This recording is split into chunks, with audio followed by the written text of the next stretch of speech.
بسم اللہ الرحمن الرحیم۔ السلام علیکم پیارے بچوں، کیسے ہیں آپ؟ یقیناً ٹھیک ہوں گے، تندرست ہوں گے۔ پیارے بچوں، آپ جانتے ہیں ہم پڑھ رہے ہیں اردو اور جماعت ہے ہماری اول، جس کا ہم ریمیڈی پیک کر رہے ہیں۔ آج آپ نے جس صفحے کو کرنا ہے وہ آپ کے ریمیڈی پیک میں اس طرح سے آپ کو دکھائی دے رہا ہوگا۔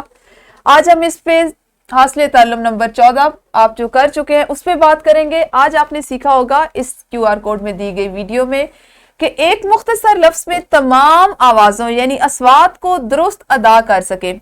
پچھلے ہفتے بھی ہم نے اصوات پہ کام کیا، اس ہفتے بھی آپ یہی چیز سیکھ رہے ہیں اور اس کو مزید وسعت کے ساتھ سیکھ رہے ہیں۔ آپ نے یقیناً سب سے پہلے اس جملے کو مکمل کیا ہوگا، اس کے بعد جو سرگرمی آپ کو دی گئی تھی کہ ان الفاظ کو درست انفرادی آوازیں ادا کرتے ہوئے پڑھیں، آپ نے ان کو صحیح انداز میں پڑھا ہوگا اور انہی الفاظ میں سے حروف صحیح اور حروف علت بھی بتائے ہوں گے۔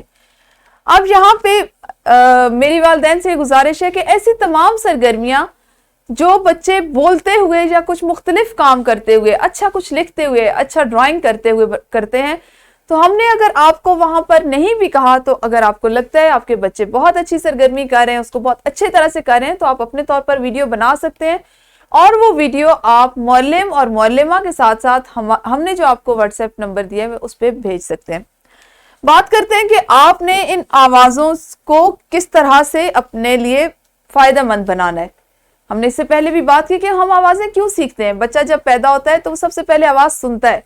اب جب آپ مختلف آوازیں سنتے ہیں تو آپ کو یہ نہیں پتا ہوتا کہ آپ کے لیے اگر دودھ کا لفظ بولا جا رہا ہے تو وہ کیا ہے۔ آپ کو صرف یہ معلوم ہے کہ جب یہ لفظ بولا جائے گا تو اس سے ملتی جلتی جو چیز آپ کو ملے گی وہ آپ کے کھانے کی، آپ کی خوراک کی ایک چیز ہے۔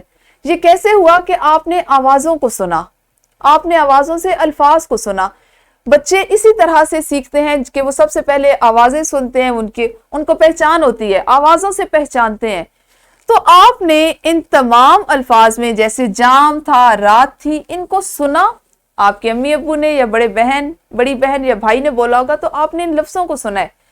ہو سکتا ہے سننے کے فوراً ساتھ ہی آپ کے ذہن میں اس کے تمام الفاظ آئے، ان کی آوازیں آئی ہوں۔ جیسے رات میں آپ کے ذہن میں رات کے لفظ کے ساتھ ہی رے کی آواز، الف کی آواز اور تے کی آواز آنی چاہیے تھی۔ اب اس کا ادراک آپ کو کیسے ہوا کہ آپ بچپن سے پیدائش کے فوراً بعد سے آوازیں سنتے چلے آ رہے ہیں۔ تو آوازوں کو سن کر چیزوں کو پہچاننا، ان کو نام دینا، ان کو پکارنا آسان ہو جاتا ہے۔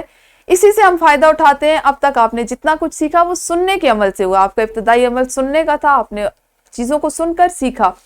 اسی پہ عمل کرتے ہوئے اگر ہم اس کو اپنے مضمون کے طور پر استعمال کریں، اردو میں سیکھیں، تو وہ تمام حروف تہجی جن کی آوازیں، جن کو ہم اصوات کہتے ہیں، ان سے ہم سیکھتے ہیں، ان کو ہم روزمرہ زندگی میں ادا کرتے ہیں اور اپنے ذخیرہ الفاظ میں وسعت پیدا کرتے ہیں۔ یہ ہمارا آج کا اصل تعلم تھا۔ مجھے امید ہے آپ نے سرگرمی بھی کی ہوگی اور آپ نے اس سے یہ سیکھا کہ مختلف آوازیں کس طرح سے ادا کی جاتی ہیں اور کس طرح ان کا ادا کرنے سے الفاظ بنائے جاتے ہیں۔ کوشش کیا کریں نئے الفاظ بنائیں اور نئے الفاظ میں سے مختلف آوازیں علیحدہ کریں۔